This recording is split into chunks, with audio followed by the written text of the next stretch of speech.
Doctor Babasaheb Ambedkar यांनी त्यांच्या आयुष्यात खूप त्रास सहन केला, पण त्याचा परिणाम त्यांनी कधीही आपल्या शिक्षणावर होऊ दिला नाही. ते दररोज 14 ते 18 तास अभ्यास सहजच करत असे. बाबासाहेबांना पुस्तके वाचण्याची फार आवड होती.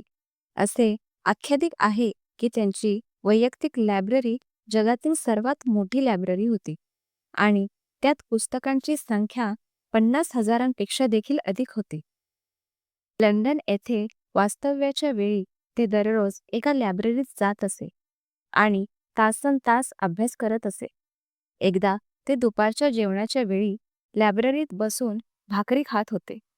तेव्हा ग्रंथपालाने त्यांना बघितले, त्यांना चिडवले आणि टोमणा दिला की कॅफेटेरिया जाण्याऐवजी ते येथे लपून-छपून भोजन करत आहे. ग्रंथपालाने त्यांना शिक्षा करण्याची व त्यांचे सदस्यत्व संपविण्याची धमकी दिली. ते ऐकून बाबासाहेबांनी त्यांची माफी मागितली आणि स्वतःच्या व आपल्या समाजात चाललेल्या संघर्षाविषयी माहिती दिली. तसेच इंग्लंडमध्ये येण्याचे कारणही सांगितले. दुपारच्या जेवणासाठी कॅफेटेरिया जाण्यासाठी आपल्याकडे पुरेसे पैसे नसल्याची प्रामाणिक कबुलीही त्यांनी दिली.